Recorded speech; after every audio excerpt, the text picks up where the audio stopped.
ክብር ሁሉ ለኢየሱስ ይሁን። ላስት ዊክ ስንነጋገር ተዘካላችሁ ኢየሱስ ክርስቶስ ለተሻለው ኪዳን ዋስ የሆነበትን ከእግዚአብሔር ጋር እንዴት እግዚአብሔር ለኛ ለሰጠው ኪዳን ዋስ ሆኖ በእኛ ሳይድ ዘላለማዊ የሆነበትን ሊቀ ክህነቱን ያም ሊቀ ክህነቱ ደግሞ ለኛ እግዚአብሔር ለገባው ኪዳን ዋስትና እንደሆነ ተመልክተናል።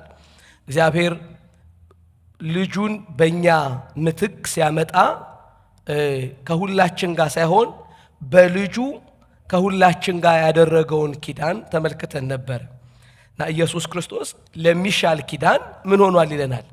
ዋስ ሆኗል ይለናል። ይሄ ደግሞ ዋስ የሆነው ከዚህ በፊት የነበረው የሊቀ ክህነት ሹመት ሁሉ ያለ መሐላ ላይ የተደረገ ነው። አሁን ግን እግዚአብሔር ከአዲሱ ኪዳን ጋር ያደረገው የሊቀ ክህነቱ ሹመት ምንድነው ብለናል? ዘላለማዊ ነው።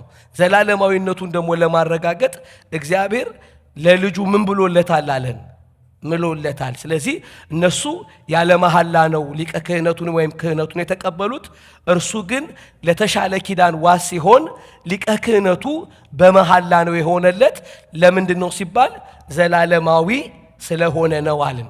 ለምንድነው ዘላለማዊነቱን በምዕራፍ 7 ውስጥ የተመለከትነው? በተወሰኑ ምክንያቶች አንስተናል አይደለም። በዋነኝነት ግን የተመለከትነው ምክንያት ምንድነው? ዘላለማዊነቱ የሊቀ ክህነቱ ዘላለማዊነት ምን ላይ የተመሰረተ ነው? ሞትን ማሸነፉ ላይ ነው። በማያልፍ የህይወት ኃይል ነው ሊቀ ካህን የሆነው ኢየሱስ ክርስቶስ። ሞትን ምን ብሎታል? አሸንፏል። ስለዚህ ዕብራውያን 6 እና ዕብራውያን 7 ላይ የኢየሱስ ክርስቶስ ሊቀ ክህነት በተለያየ ቃል እንኳን ቢገለጥ በዋነኝነት ጸሐፊው ሊነግረን የፈለገው የኢየሱስ ክርስቶስ የሊቀ ክህነቱ በመልከ ጼዴቅ ሹመት የሆነበት ንግስናውንም ሊቀ ክህነቱንም የወሰደበት በዋነኝነት ዘላለማዊነቱ የተመሰረተው ምን ላይ ነው? ኢየሱስ ክርስቶስ ሞትን ማሸነፉ ላይ ነው። ስለዚህ ሊቀ ካህናት በጣም ብዙ ዛሬም እናነሳዋለን፣ ስለሚያነሳው መጽሐፉ እናነሳዋለን። ሊቀ ክህነቱን አገልግሎቱን እንዳይቀጥሉ የሚያስቆማቸው ምን ነበር ብሎናል መጽሐፍ? ሞት ነበር የሚያስቆማቸው ብሎናል። ስለዚህ እያገለገሉም ቢሆን ወደዚህ ዓለም በሰዎች አይደለም በአዳም የገባው ሞት በየትኛውም እግዚአብሔር በሰጠው ተስፋና እግዚአብሔር በሰጠው የአገልግሎት ስርዓት ምን አልተባለም?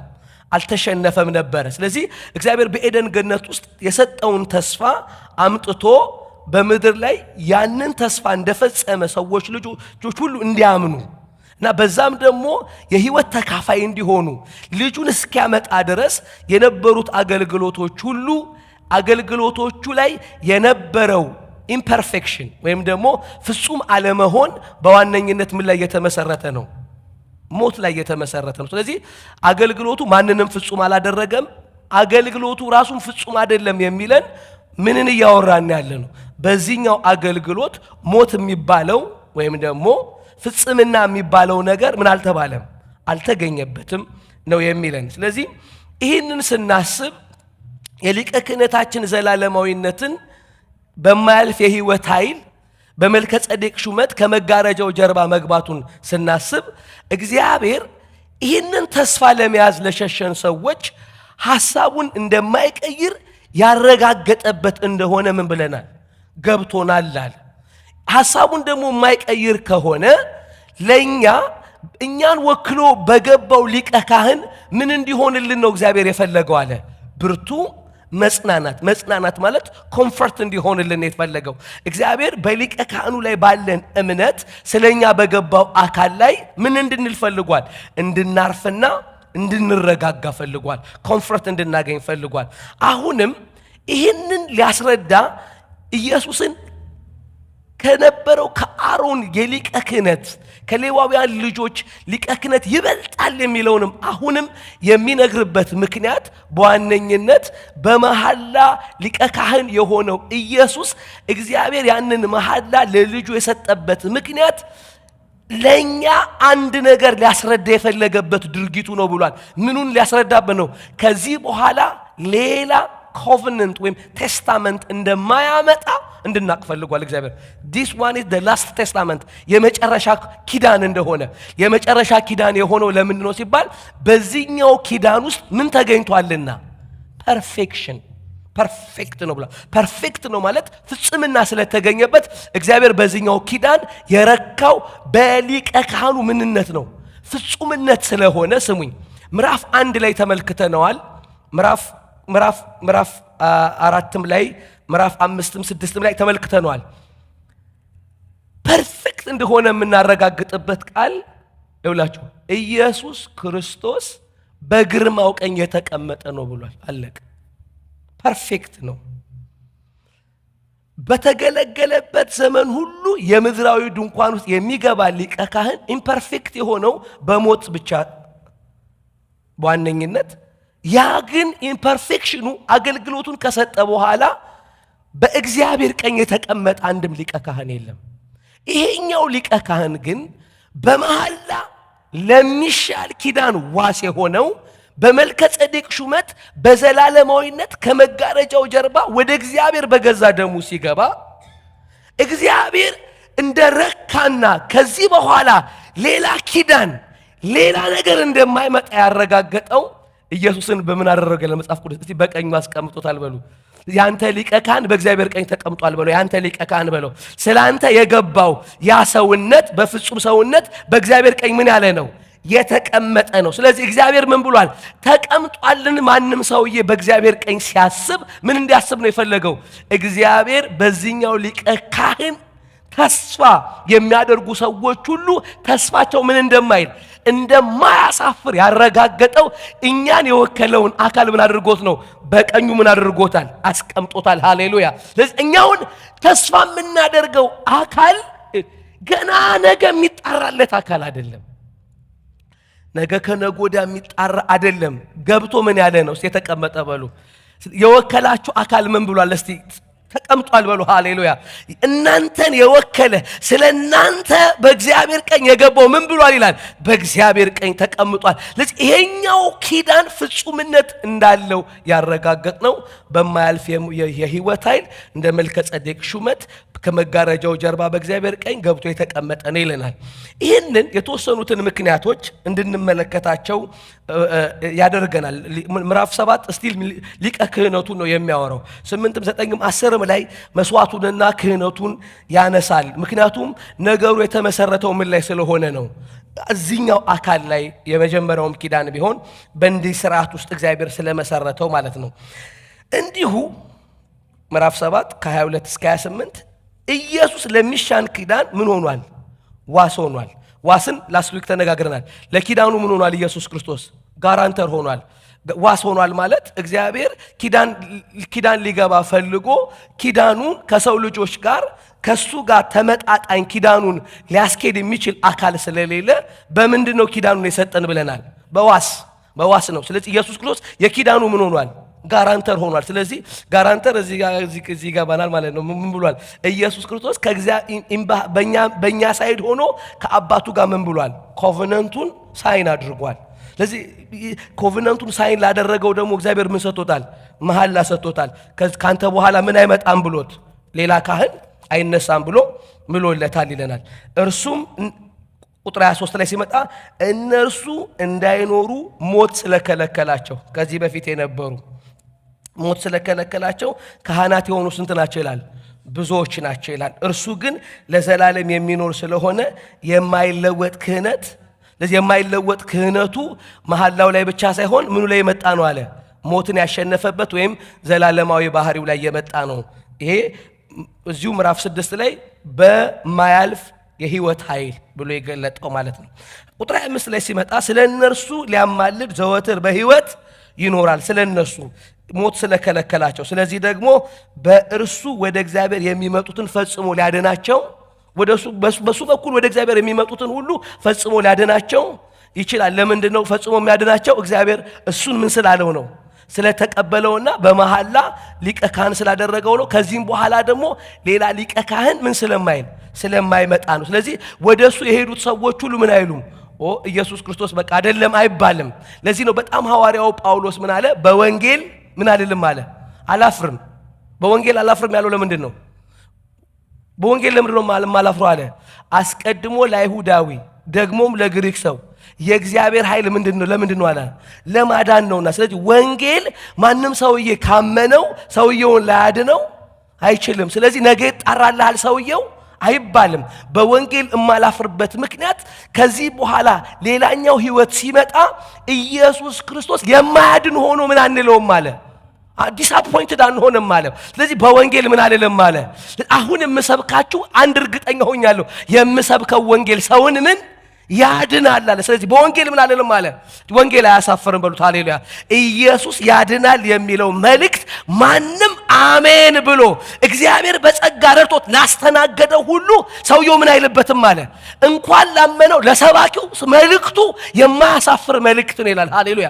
ጳውሎስ ነገ ነው የሚጣራልህ አትባልም አለ። አሜን ነው ወይ? የትኛውም ሃይማኖት ውስጥ ብትሄዱ ሳልቬሽን ኢን አድቫንስ የሚሰብክ አካል የለም። አሜን ነው ወይ? ሳልቬሽን ምን ኢን አድቫንስ። ወንጌልን ወንጌል ያደረገው ምን ስለሚገለጥበት ነው? ህይወትና አለመጥፋት ነው። ህይወትና አለመጥፋት ግን ልክ ሰውየው ወንጌል ያመነ ቀን ምን ብሏለን? ከዚህ በኋላ ያንተ ነገር ምን ብሎለታል? አልቆለታል። አሜን ነው ወይ? ለምንድን ወንጌል አያሳፍርም በሉ። ሃሌሉያ። በወንጌል እስቲ አላፍርም በሉ። ሃሌሉያ። በወንጌል አላፍርም። አስቀድሞ ለአይሁዳዊ ደግሞም ለግሪክ ሰው የእግዚአብሔር ኃይል ለምንድን ነው አለ? ለማዳን ነው አለ። ሃሌሉያ። ነገ የሚጣራ ጉዳይ አይደለም። አሜን ላለ ሁሉ ይሄ ወንጌል ምን ይላል አለ? ያድናል አለ። አሁን ሰማይ ስትሄዱ ወይ ኢየሱስ እኮ ጌታ ተሳስታችኋል አንባልም። ለዚህ ነው ኢየሱስ ምን አለ መሰላችሁ? እኔ የሚሰጠውን ውሃ የጠጣ ሰውዬ ድጋሚ ሳይጠማም በሉ። አሜን ነው ወይ? ይኸውላችሁ እስካሁን ድረስ ሰው ኢየሱስን ጠጥቶ ሌላ እውነት አለ ብሎ የሚፈልግ ከሆነ ሰውየው አልጠጣውም። የመጀመሪያው ኢየሱስን ሰው ማግኘቱ የሚረጋገጠው ከኢየሱስ ውጪ አዳኝ እንደሌለ ሰውየው ይላል ያውቃል። አሜን ነው ወይ? እውነትን ፍለጋ ያቆማል። አሜን ነው ወይ? እኔ የምሰጠውን የጠጣ ድጋሚ አይጠጣም አለ። እኔ የምሰጠውን እንጀራ የበላ ድጋሚ አይራብም አለ። አሜን ነው ወይ? እንደበላችሁና እንደጠጣችሁ የሚታወቀው በምንድን ነው? ጥማትና ረሃብ ኢየሱስን ካገኘ ሰው በኋላ ያቆማል። አሜን ነው ወይ? ስለዚህ ኢየሱስ አለ ዲስአፖይንትድ አያደርገንም መልእክታችን አለ ጳውሎስ። ለዚህ ነው ወንጌል የምስራች የሆነው። ወንጌል የምስራቸው ነው። ለምንድን ነው? ለዚህ ነው ሰውየውን የመጀመሪያ ቀን ሳልቬሽን ኢን አድቫንስ ወይም ደግሞ ዘላለማዊነትን ወደ ብርሃን እግዚአብሔር ያወጣበት ብቸኛ መልእክቱ ስለሆነ ነው። ስለ እነርሱ ሊያማልድ ዘወትር በሕይወት ይኖራል። ስለዚህ ደግሞ በእርሱ ወደ እግዚአብሔር የመጡን ፈጽሞ ሊያድናቸው ይችላል ካለ በኋላ ቁጥር 26 ላይ ቅዱስና ስሙኝ፣ ቅዱስና ያለ ተንኮል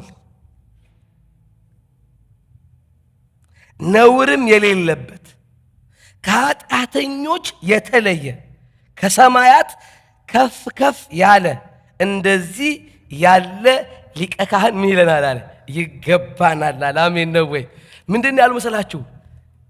እንደዚህ ያለ ሊቀ ካህን ይገባናል አለ።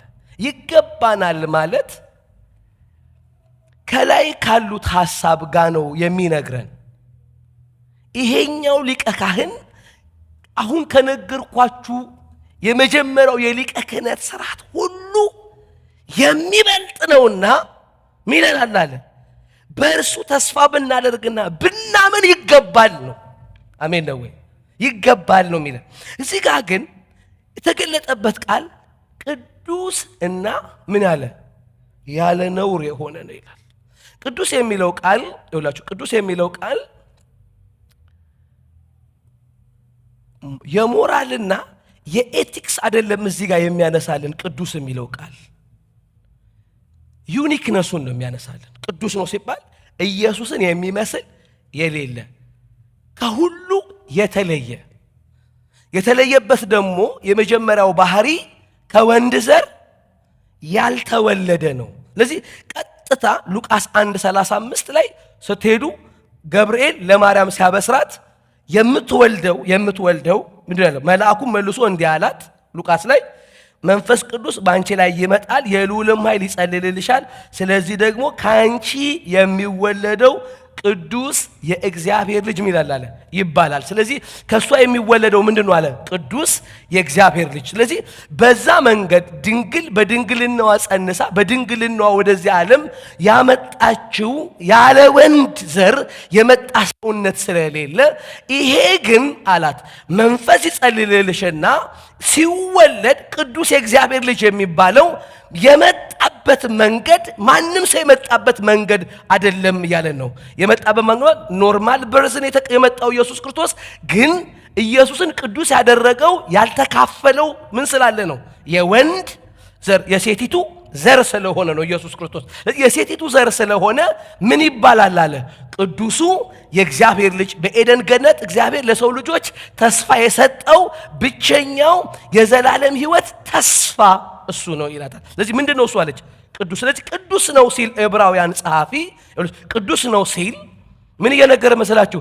እግዚአብሔር ከሴቲቱ ብቻ ይመጣል ያለው የሴቲቱ ዘር ነው ያለን በማንነት ወይም ደግሞ በውርስ ኃጢአት ያልተካፈለ ነው እያለን ያለው ንጽህናው በመውጣትና በመግባቱ የታየ ቢሆንም እንኳን በማንነቱ ግን ኢየሱስ ምንድነው ያለን ነው? ቅዱስ ነው። ቅዱስ የእግዚአብሔር ልጅ ነው ያለን ነው። ስለዚህ ቅዱስ ከዛ ያለ ተንኮል ያለ ነውርም የሌለበት ከኃጢአተኞች የተለየ። ስለዚህ ይሁላችሁ በጣም በሚገርም ሁኔታ ስሙኝ። ኢየሱስ ክርስቶስ በሰውነት ሲካፈል ከኃጢአት በስተቀር በነገር ሁሉ ልክ እንደኛ እንደሆነ ወንጌል ይመሰክርልናል አይደል? እዚሁ ላይም ተመልክተነዋል።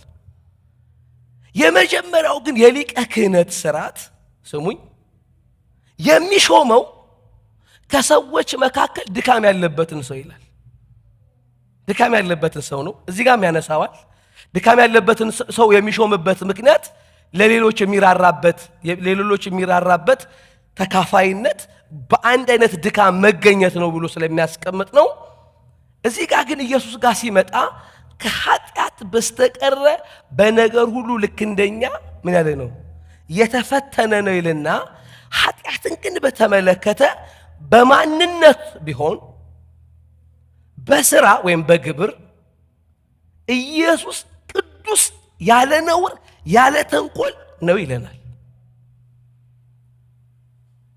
ስለዚህ ቅዱስ አለ ተንኮል አለ ነውር የሆነበትን ይሄንን ከታች የኢየሱስ ክርስቶስ መስዋዕትነቱ ለሱ ሳይሆን ይህንን ተስፋ አድርገው ወደ ተስፋው ለሸሹ ሰዎች የተረጋገጠበት ድርጊት ነው ይለናል።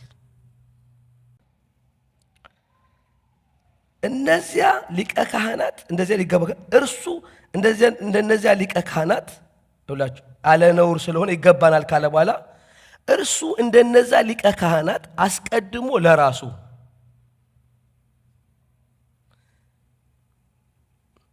ከዛሳ ኃጢአት በኋላም ለሕዝቡ ኃጢአት ዕለት መስዋዕትን ሊያቀርብ አያስፈልገውም።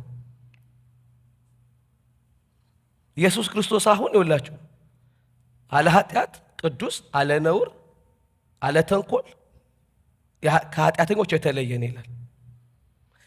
ልክ እንደነዛ ሊቀ ካህናት ራሱ ሕጉ ሲሾም ከሰዎች መካከል ድካም ያለበትን ስለሚሾም ዕለት ኤቭሪዴይ ስሙኝ ሰውየው ለሰው መስዋዕት ከማቅረቡ በፊት ለራሱ ምን ያቀርባል? መስዋዕት ያቀርባል። ሊቀ ካህኑ ካህናቶቹ ሁሉ የመጀመሪያ ድካም ስለሚለብሱ በእግዚአብሔር ፊት ተቀባይነት ይውላችሁ የሚያገኙት በምን መሰላችሁ? ባቀረቡት መስዋዕት ነው። ይሄኛው ግን አለን መጣና ያለ ኃጢአት ያለ ድካም ያለ ተንኮል ያለ ነውር ስለሆነ ልክ እንደነዛኛዎቹ አለ አስቀድሞ ለራሱ ቀጥሎ ደግሞ ለሕዝቡ ዕለት መስዋዕት ማቅረብ አይጠበቅበትም አለ። ስለዚህ አሁን ኢየሱስ ክርስቶስ ለራሱ መስዋዕት ስላላቀረበ ይላችሁ ራሱን መስዋዕት አድርጎ አቅርቧል ይላል። አሜን ነው ወይ? ልብላችሁ ለምን መሰላችሁ? እግዚአብሔር መስዋዕቱን ሲቀበል ነው ካህኑንም ወደ እግዚአብሔር የሚመጣውንም ሰው በመጀመሪያው ኪዳን የሚቀበለው ምኑን ሲቀበል ነው? እስቲ መስዋዕቱን ሲቀበል በሉ። መስዋዕቱን ሲቀበል ነው የሚቀበለው ሰውየው። ኢየሱስ ግን በማንነቱ ተቀባይነት ስላለው አለ። እስቲ አሜን በሉ። ይኸውልህ በራሱ ተቀባይነት ስላለው ለምን? ቅዱስ ስለሆነ መስዋዕት ማቅረብ አይጠበቅበትም። ለምን? እግዚአብሔር ራሱን ኢየሱስን ምን ስላለው? ስለተቀበለው በሉት። ስለተቀበለው። ስለዚህ ኢየሱስ ራሱን እግዚአብሔር ስለተቀበለው መስዋዕት ይዞ አልቀባም። መስዋዕት ሆኖ ነው የገባው ይላል። አሜን ነው ወይ? መስዋዕት ሆኖ ሲገባ ራሱ መስዋዕት አድርጎ የተቀበለው። ማናችንም የማንነት ንጽህና ኃጢአተኝነት በዘር በግብርም ባይኖርብን መስዋዕት ያስፈልገን። እግዚአብሔር ራሳችንም ይለናል፣ ይቀበለናል፣ እኛን ይቀበለናል። ስለዚህ እላችሁ ካህኑ ቤስት የሆነውን በእግዚአብሔር በሰጠው ስታንዳርድ በእግዚአብሔር ፊት ያቀርብና የትኛውም ሰው ሲመጣ ካህኑ ተነጋግረናል አይደል? ካህኑ ወደ መቅደስ ስትመጡ፣ ወደ እግዚአብሔር ስትመጡ እጃችሁን ነው የሚመለከተው ካህኑ፣ እናንተን አይመለከት። ስለዚህ ይዛችሁት የመጣችሁትን መስዋዕት ካህኑ ከተቀበለው እግዚአብሔር እናንተን እንደተቀበለ ያረጋግጣል ካህኑ ራሱ። ስለዚህ ምን ያደርጋል መሰላችሁ? እናንተን ሳይሆን መስዋዕታችሁን ነው የሚፈትሸው ካህኑ። መስዋዕቱ ይገለበጥ፣ ጥርሱ ይታያል፣ እግሩ፣ እጁ፣ ጥፍሩ ምናምን ይታይና ምን ይደረጋል መሰላችሁ? ካህኑ መስዋዕቱ ላይ ምን ይልበታል ብለናል ከዚህ በፊት? ያትምበታል።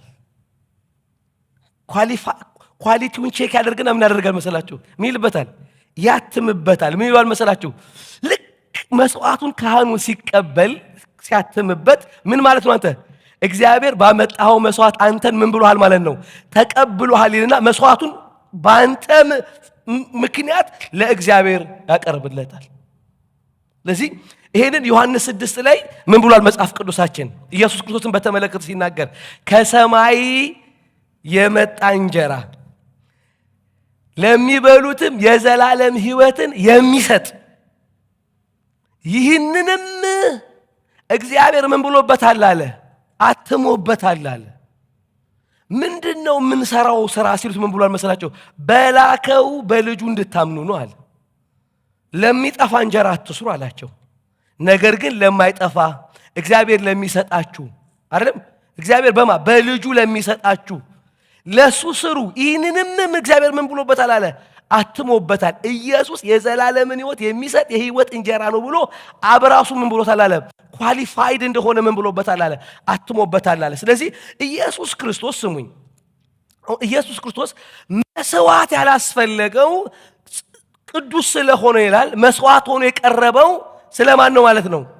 ለእኔ ነው ብሎ ተስፋ ለሚያደርገው ሰው ሁሉ ወደ እግዚአብሔር ማን ኢየሱስ ምን ሆኖ ገባ ይላል? መስዋዕት በሉ። መስዋዕት ሆኖ ነው የገባው። መስዋዕት ገብቷል። አሁን መስዋዕቱ ግን ይውላችሁ ሰው ይዞት አይደለም የገባው፣ ራሱ ነው የገባው መስዋዕቱ። ስለዚህ እኛ ምን አደረግን? የተቀበልከው መስዋዕት ለእኔ ምን ይልልኛል? ይቆጠርልኝ ያለው አሜን ነው ወይ? መስዋዕቱ ምን ይባልልኝ አለ? ልጅህ ምን ለማን ነው? ለኔ ይቆጠርልኝ አለና እግዚአብሔር በመስዋዕቱ ሰውን እንደሚቀበል በልጁ እንዲቀበለን ልጁን የኛ መስዋዕት አድርገን ምን አደረግን? እኛ ተቀበልን፣ አመንን ነው የሚለው። ይህንን ግን በተመለከተ የዕብራውያን ጸሐፊ ሲነግረን ምን አለ? እነርሱ እንደነዚያ ሊቀ ካህናት አስቀድሞ ስለ ራሱ ኃጢአት በኋላም ስለዚህ ኃጢአት ዕለት ዕለት መስዋዕት ሊያቀርብ አያስፈልገውም፣ ራሱን ባቀረበ ጊዜ ይህንን አንድ ጊዜ ፈጽሞ አድርጎታልና ይላል። አሁን ኢየሱስ ክርስቶስ ስሙኝ ፍጹም መስዋዕት ስለሆነ ራሱን አንድ ጊዜ ሲያቀርብ እላችሁ ለዘላለም የሆነ መስዋዕት አድርጎ ነው ያቀረበው ይላል መጽሐፍ። ለስንት ጊዜ? እንደውም የእንግሊዘኛው ወይም ኤንአይቪ ላይ ከሄዳችሁ once for all ነው የሚለው። for all የሚለው for all time ማንም መስዋዕቱን ለራሱ ለቆጠረ ሁሉ አንዴ ለስንት ጊዜ የቀረበ ነው ግን? ለዘላለም በሉ። አንዴ የቀረበ ግን ለምን ያክል ጊዜ ነው የቀረበው? ለዘላለም በሉ። ለዘላለም የቀረበ ነው። ለዚህ ነው መስዋዕቱ እስካሁን ድረስ 11 ላይ ስትሄዱ እስካሁን ድረስ ይናገራል ይላል። በጎ ነገር መስዋዕቱ እስካሁን ድረስ ይናገራል። የፈሰሰው ደም በእግዚአብሔር ፊት እስካሁን ድረስ ምህረትን ይናገራል። ሕያው መስዋዕት ስለሆነ ራሱን ያቀረበበት ማቅረብ ፍጽምነት የተገኘበት ስለሆነ አንድ ጊዜ ግን ለዘላለም የቀረበ ነው። አሜን ነው ወይ? ሌላ መስዋዕት አያስፈልገንም። አንዴ የቀረበ መስዋዕት ግን ለዘላለም የሚያገለግል መስዋዕት አላችሁ። አሜን ነው ወይ? ሰኞም ይሰራል፣ ማክሰኞም ይሰራል፣ ሮብ ለመሰላችሁ። አንዴ ግን ለዘላለም በሉ፣ ለዘላለም የቀረበ መስዋዕት ነው። አሜን ነው ወይ? ይኸውላችሁ ወዳጆቼ ይህንን መስዋዕት ሰው በተረዳበት መጠን በመስዋዕቱ ላይ ያለው እምነትና ኮንፊደንስ ጠንካራ ይሆናል። ስለዚህ ምንድነው የሚያደርጋቸው? እነሱ ዕለት ዕለት ያቀርቡ ነበረ። ዕለት ዕለት የሚያቀርቡበት ምክንያት የሚያቀርቡት መስዋዕት ፍጹም ስላይደለን ይላል። አንድ ግን ፍጽምናው ደግሞ ለራሱ መስዋዕት ማቅረብ አልተጠበቀበትም። ራሱን ያቀረበ መስዋዕት ነው። መስዋዕቱም ሊቀ ካህኑም ራሱ ነው ይላል። ግን ሲያቀርብ ያቀረበው አንዴ ቢሆንም እንኳን ግን ለዘላለም ነው አለ። ሃሌሉያ! አንዴ በቀራኔው ላይ የቀረበ ለዘላለም ግን ሰዎችን የሚቀድስ ነው። ሃሌሉያ! የኔ የዘላለም መስዋዕት ነው ብሎ አሜን ነው ወይ? ሁሉ ጊዜ ያለ መስዋዕት ነው የኔ መስዋዕት። ሃሌሉያ! ምክንያቱም ራሱን ያቀረበው አንዴ ግን ለሁል ጊዜ ነው ይላል። እሱ ምንድን ካለ በኋላ አያስፈልገውም ካለ በኋላ አንድ ጊዜ ፍጹም አድርጎታል። ቁጥር 28 ላይ ስሙኝ። ቁጥር 28 ላይ ጴጥሮስ ላይ ስትሄዱ ኢየሱስ ተንኮል እንዳልተገኘበት 5 ላይ የሊቀ ካህናቶቹን ድካም አነባዋለሁ። ይሄን ቴክስቱን ከጨረስኩ በኋላ እናየዋለን። 28 ላይ ሕጉ ድካም ያላቸውን ሰዎች ሊቀ ካህን አድርጎ ምን ይላልና አለ 28 ይሾማል። ድካም ያለባቸውን ሰዎች ነው የሚሾሙ። ሕጉ ምንድነው የሚሾሙ አለ? ድካም ያለባቸውን ሰዎች ነው የሚሾሙ አለ። ስለዚህ ድካም ያለባቸው ሰዎች ምን ያደርጋሉ አለ? መስዋዕቱን ለራሳቸው ያቀርባሉ። ከዛሳ ደግሞም ዕለት ዕለት ለሕዝቡ መስዋዕቱን ያቀርባሉ። የመጀመሪያው ሕግ የሚሾመው ምን ያለበትን ሰውዬ ነው? ድካም ያለበትን ሰው ነው ሕጉ የሚሾመው። ድካም የሚለው ቃል በምዕራፍ 6 እና በምዕራፍ 7 ውስጥ በዋነኝነት የዕብራውያን ጸሐፊ ሊነግረን የፈለገው ድካም የሚለው ሞት የሚባለው ወይ የሚሞተውን ሥጋ የለበሱ ሰዎች ናቸው የሚል ነው። ሕጉ ማንን ነው የሚሾመው? የሚሞት ሰው ነው የሚሾመዋል። ስለዚህ ሰውየው ምን ያደርጋል? መስዋዕቱን ያቀርባል። ሞት በሰውየው ውስጥ ስላለ፣ በዚህ ሥጋ ውስጥ ስላለ ወይ በሚያገለግለው ሰውየው ውስጥ ይኸውላችሁ የሚሞት ሰውነት ይዞ ስለሚያገለግል ፍጽምና አገልግሎትም አገልጋዩም የሌለበት ምክንያት በዋነኝነት ይኸውላችሁ እግዚአብሔር ከሰጠው ሕግና ወግ የወጡ ሰዎች ስለሆኑ ሳይሆን ሰዎች ሁሉ ጊዜ ሲያገለግሉ እግዚአብሔር ለእያንዳንዱ ሊቀ ካህን የቀጠረለት የሞት ቀጠሮ አለው። እያገለገለ ደካማ የሚለው ሰውየው ይላል አለ ጊዜው ሲደርስ ይሞታል። ስለዚህ ሊቀ ካህን የሆኑት በዚህኛው የሕግ ስርዓት ስንት ናቸው አለ? ብዙዎች ናቸው ይላል። ስለዚህ ደካማ ነው የሚለን የሚሞት ሰው ነበረ የሚያገለግለው። አሜን ነው ወይ? የሚሞት ሰውዬ ቅዱስ አይደለም። ምንድነው? አለ ነውር አይደለም፣ ተንኮል የሌለበት አይደለም ማለት ነው። ሞት የሚባል የሚሰራበት ሰውዬ ስለሆነ አሁን ግን የመጣው ሊቀ ካህን በማያልፍ የሕይወት ኃይል ስለመጣ ለራሱ መስዋዕት ማቅረብ አልተጠበቀበትም አለ። ለመሰላችሁ የማይሞት ስለሆነ ሞትን የሚያሸንፍ ስለሆነ በማንነቱ ኃጢአት ስለሌለበት ራሱን አንድ ጊዜ በእግዚአብሔር ፊት ሲያቀርብ ምን አለው እግዚአብሔር? ዘላለማዊ አድርጎ መስዋዕቱን ተቀበሉ ይላል። ሃሌሉያ! ስለዚህ ይሄ እግዚአብሔር የተቀበለው መስዋዕት ሆኖ የቀረበውም መስዋዕት አቅራቢውም ሊቀ ካህን አንድ ስለሆነ ያቀረበው ለሱ ድካም ስላይደለ ለማን እንዲሆን ተፈቅዷል አለ? ወደዚህ ተስፋ ለሸሸ ሁሉ መስዋዕቱ ምን እንዲለት ለአንዴ ግን ለዘላለም የሚቆጠር እንዲሆንለት አድርጎ በቀኙ አስቀምጦታል ይላል። ሃሌሉያ! ስሙኝ፣ የኢየሱስ መስዋዕት ለእኔና ለእናንተ የተቆጠረበት ምክንያት መስዋዕቱ ለኢየሱስ ክርስቶስ ምን ስለማይለው ነው? ስለማያስፈልገው ነው በሉት። መስዋዕቱ አያስፈልገውም ለኢየሱስ። ሰምታችሁኛል? መስዋዕቱ ለማን አያስፈልገው? ለኢየሱስ አያስፈልገውም። ለኢየሱስ መስዋዕቱ ቢያስፈልገው ኖሮ መስዋዕትም ሊቀ ካህንም ሆኖ ወደ እግዚአብሔር ፊት አይቀርብም ነበረ። መስዋዕቱ የሚያስፈልገው ለማን ነው? ለማን ነው የሚያስፈልገው? ለኃጢአተኛ፣ ለደካማ፣ ነውር ላለበት፣ ተንኮል ላለበት ለደካማው ሰውዬ ነው መስዋዕቱ የሚያስፈልገው። ስለዚህ አንድ ግን የመጣው ደካማ የተለየ ነው ይላል። ስለዚህ መስዋዕቱን ሲያቀርብ እግዚአብሔር ያንን መስዋዕት ይውላችሁ ወደዛ ተስፋ ለሮጠ ሰው ሁሉ ቆጠረው። ለምንድን? መስዋዕቱን ይዞት የገባው አካል መስዋዕት የሚያስፈልገው አይደለም። አሜን በሉኝ። ኢየሱስ ያቀረበው መስዋዕት ለራሱ አይደለም በሉ፣ አያስፈልገውም። ለምን? ቅዱስ ነው እሱ። ይብላችሁ ቅዱስ ስለሆነ እግዚአብሔር መስዋዕቱን ያደረገው ወደዚህ ተስፋ ለሮጠ ሁሉ ይቆጠርለታል ያለን ምዕራፍ 6 ላይ ወደዚህ ተስፋ ለሮጡ ሁሉ ነው የሚለው። እሱን ሊቀ ካህን አድርጎ በመልከጼዴቅ ሹመት ከመጋረጃው ጀርባ አስገብቶታል አለ። አሁን ኢየሱስ ክርስቶስ በእግዚአብሔር ቀኝ እንደ መስዋዕትነት ተቀባይነት ያገኘው ስለ ራሱ አይደለም። ለምን? ኢየሱስ ቅዱስ ስለሆነ መስዋዕት አሁን አንድ መስዋዕት አለ። ምን ይዞት የገባው ሰውዬ መስዋዕቱ አያስፈልገውም። ስለዚህ ለኔ ነው ላለ ሁሉ እግዚአብሔር ቢያጅ እሱ ይቆጥርልኛል ማለት አሜን ነው ወይ? ለኔ ላለ ሁሉ መስዋዕቱን እግዚአብሔር። ስለዚህ መስዋዕቱ ለእናንተ የተቆጠረው ለኔ የተቆጠረበት ምክንያት መስዋዕቱ ኢየሱስ ስለማያስፈልገው ነው። መስዋዕቱ አያስፈልገውም። ለምንድን ነው የማያስፈልገው? እሱ ምን ስለሆነ ነው? ቅዱስ፣ አለ ነውር፣ ተንኮል የሌለበት፣ አለ ድካም ነው ኢየሱስ። ስለዚህ ሌላ መስዋዕት ማቅረብ አልፈለገም። ለምን? መስዋዕት ያለ ማቅረብ ቅዱስ ስለሆነ ነው። ስለዚህ ምን አደረገ? ራሱን ያቀረበው ኢየሱስ። አሜን ነው ወይ? ስለዚህ ኢየሱስ በሊቀ ክህነት ሲገባ፣ ስሙኝ፣ በሊቀ ክህነት ሲገባ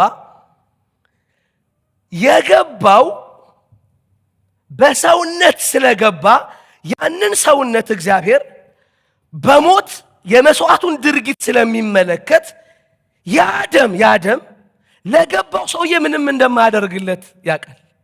እግዚአብሔር ይዞት ለገባው አካል ለልጁ ማለት ነው። ለምንድን ነው የማያደርገት? ቅዱስ ነው።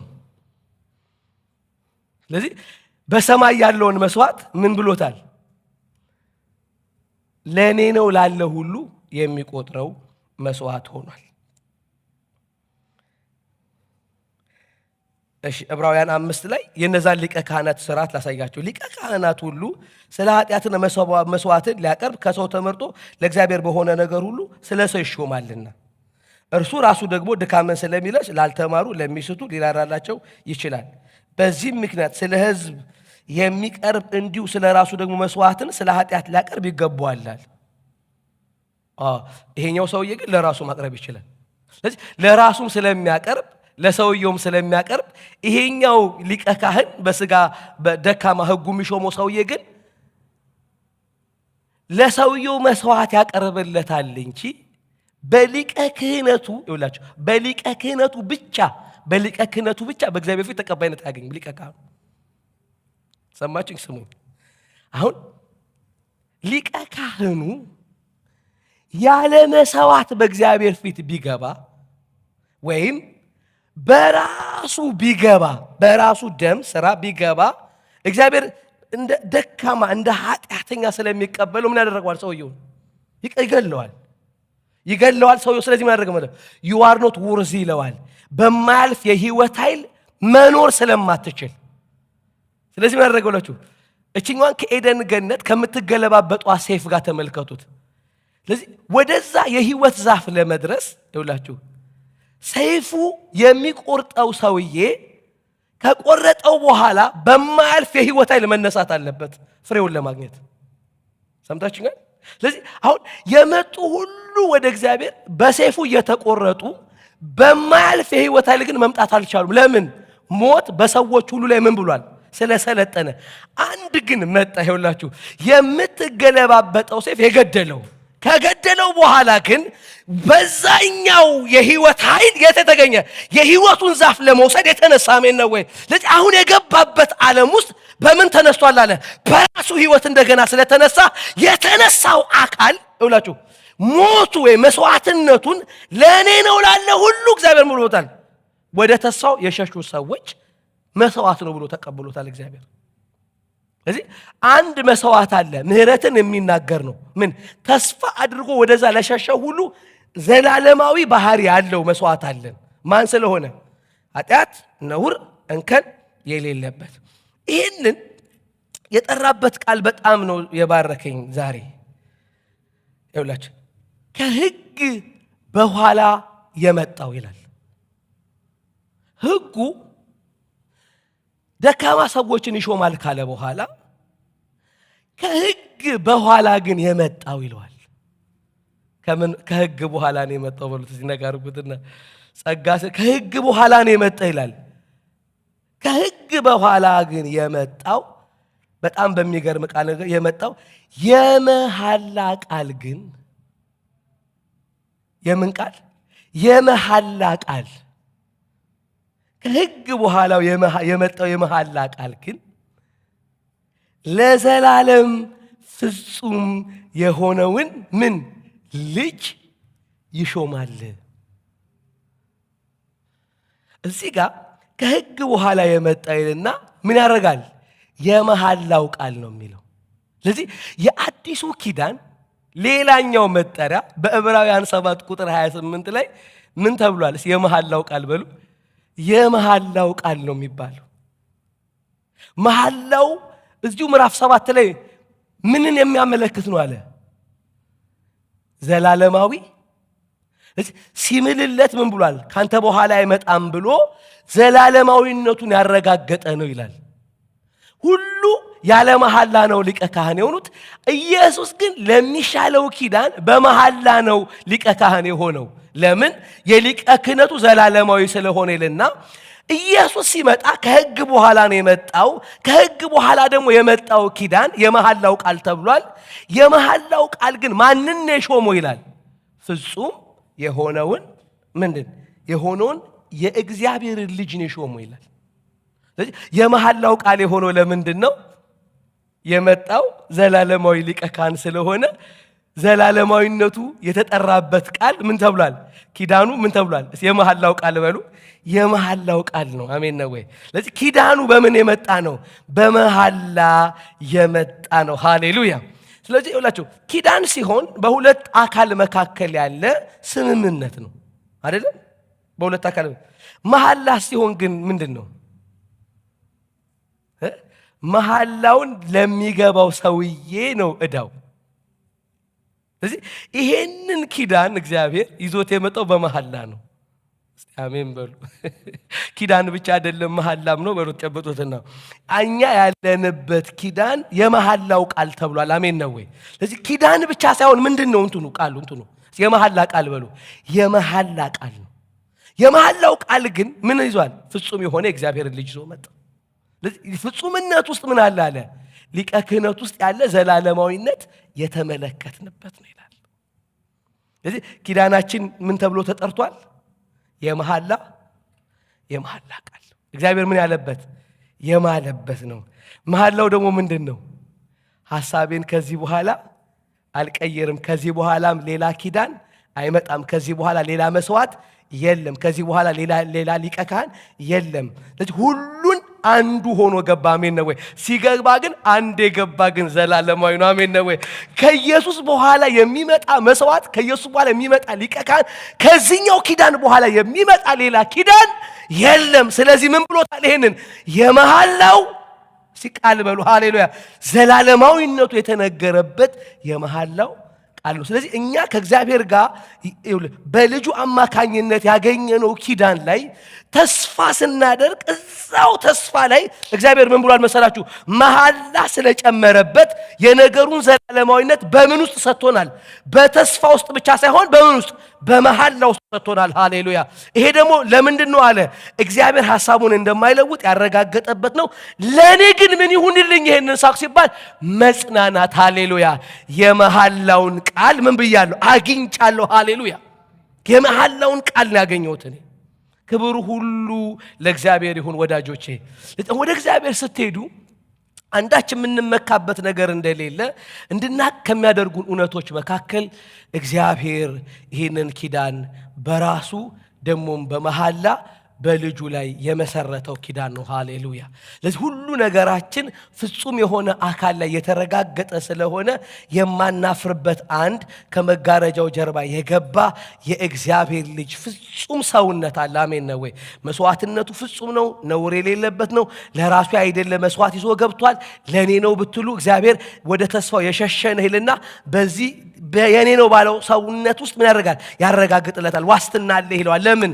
መስዋዕቱ ይዞት ለገባው ሰውዬ ምንም አይሰራለትም። ላንተ ግን የሚነገር ያስፈልግሃል። ሃሌሉያ። እሱ ለምን? አለ ነውር ስለሆነ፣ አለ ኃጢአት ስለሆነ፣ ያለ እንከን ስለሆነ፣ ፐርፌክት ስለሆነ ሊቀ ካህኑ ይዞት የገባው መስዋዕት ማንም ለኔ ነው ላለ ሁሉ እግዚአብሔር ብርሃኑን ለሰጠው ሰው ሁሉ ለዘላለም የሚሰራ መስዋዕት ተደርጎ በእግዚአብሔር ቀኝ ተቀምጦለታል። አሜን ነው ወይ?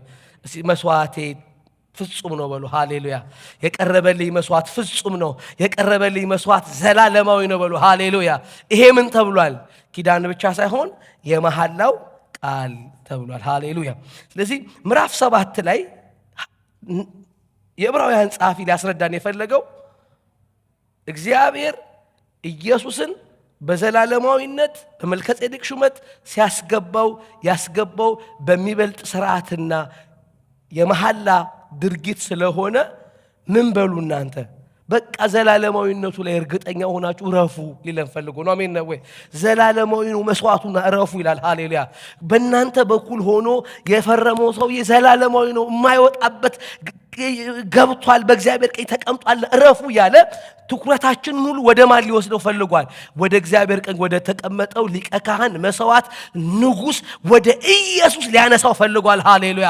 ከአብርሃም ወደሚበልጥ፣ ከሌዊ ወደሚበልጥ፣ ከአሮን ወደሚበልጥ፣ ከዚህ በፊት ከነበሩ ስርዓቶች ወደሚበልጥ ፍጹም ወደሆነ እንከን ወደሌለበት እግዚአብሔር ደስ ወደ ተሰኘበት በመሃል ላይ የጸና ወደ እሱ አይኖቻችሁ ምን በሉያል? አንሱ ይለናል። ሃሌሉያ። የኔ ፍጹም ነው በሉ። ሃሌሉያ። የገባው ዘላለማዊ ነው እንድንል ተፈለገ። መጽናናት እንዲሆንልን ተፈለገ በዚህ። ሃሌሉያ። ለዚህ ትኩረታችን ማን እንዲሆን ተፈልጓል? ራሱ ኢየሱስ ክርስቶስ ነው። ከምዕራፍ 1 ጀምሮ መጽሐፉ ምንም አላወራም። ሁሉን ነገር ማን አድርጎታል? ኢየሱስ። ምዕራፍ 6 እና ምዕራፍ 7 ደግሞ በቃ ኢየሱስን ምን አድርጎታል? አጠቃላይ በመቅደስ ውስጥ ባለው ነገር ሁሉ እያገላበጠ እዩት ኢየሱስ ነው እያለ አያምርም ወይ እያለ ነው ያሳየን። አሜን ነው ወይ? ዛሬ ምንድነው የተማርነው? ፍጹም ዘላለማዊ በመሐላ የጸና የኪዳኑ ዋስትና መስዋዕትነቱ ለሱ ሳይሆን ለሚያምነው ሁሉ የሆነ ራሱን ያቀረበ ቅዱስ ስለሆነ ብሎናልና የኛ መስዋዕት ፍጹም ነው። ሃሌሉያ።